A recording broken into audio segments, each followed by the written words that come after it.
Bienvenue à tous pour cette rétrospective 2025 de l'AFEJ Hauts-de-France. Une année pleine d'élan, de projets et d'initiatives au service des personnes les plus vulnérables. On regarde ensemble ? C'est parti ! 2025 a marqué une étape clé pour notre association.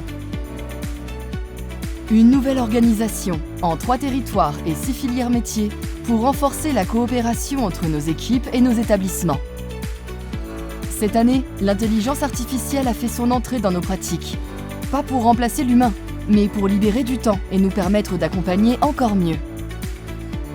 Ouverte sur le monde, l'AFEJ Hauts-de-France a mené des échanges en Ukraine pour accompagner le développement d'un centre de rééducation. Et en Roumanie, au sujet de l'attractivité des métiers du soin. Côté ressources humaines, nous avons organisé le premier forum social, créé un service social du personnel et lancé les ambassadeurs métiers grâce à la plateforme Access. Et cerise sur le gâteau, nos projets européens ont été labellisés bonnes pratiques par Erasmus+. Cette année encore, nous avons fait entendre notre voix. Avec les 400 000 pour alerter sur la crise de la protection de l'enfance. Avec Nos vieux méritent mieux pour défendre la dignité des personnes âgées. Et avec Ça ne tient plus pour rappeler l'importance du secteur associatif. Un seul message, défendre les personnes et ceux qui les accompagnent. 2025, c'est aussi de nouveaux lieux porteurs d'avenir. La Manufacture à Armentières, un espace de formation, de création et d'événements. La plateforme médico-sociale de l'Union à Tourcoing, pour un accompagnement coordonné des enfants et de leurs familles.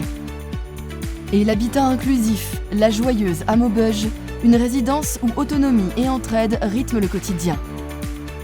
Dans la protection de l'enfance, la Pouponnière Cœur de Vie et la Maison des Enfants Vauban ont ouvert leurs portes.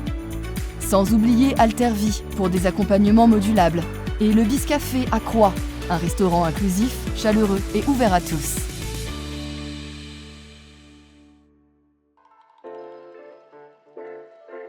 Plusieurs personnalités sont venues à notre rencontre. Les ministres Aurore Berger et Valérie Létard au dispositif Aubépine dédié aux femmes victimes de violences conjugales. Frédéric Loiseau, sous-préfet de Dunkerque, s'est rendu à la Masse, la Dune au Pin, à Guyvelde. Pascal Brice, président de la Fédération des acteurs de la solidarité, est venu rencontrer et échanger avec nos équipes insertion à Dunkerque. Et enfin, Paul-Marie Claudon, préfet délégué pour l'égalité des chances, s'est rendu à la MDA du Hainaut. Merci à nos partenaires pour leur confiance. Notamment la Fondation Caisse d'Épargne, pour son soutien au projet de création d'un jardin partagé au CPE Les Horizons. Ainsi qu'à la Fondation Crédit Agricole, qui a permis de former des professionnels à la pérédance autour de la santé mentale. 2025, ce sont aussi des moments de fête, de sport et de création. Les 25 ans du Jardin de Cocagne à portée de main. Les 60 ans de l'IME Louis Christians. Des balles, des défilés, des fêtes intergénérationnelles, des courses solidaires et des projets artistiques. Autant d'occasions de se rassembler, de partager et de célébrer la vie.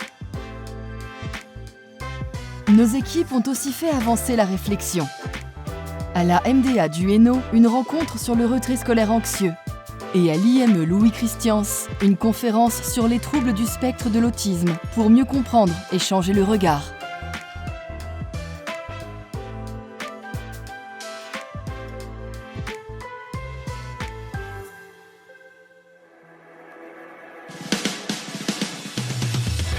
« 2025 fut une année intense, humaine et engagée. Merci à toutes celles et ceux qui font vivre l'AFEJ chaque jour. En route vers 2026, avec la même énergie, la même envie et la même conviction. Très belle année à toutes et tous.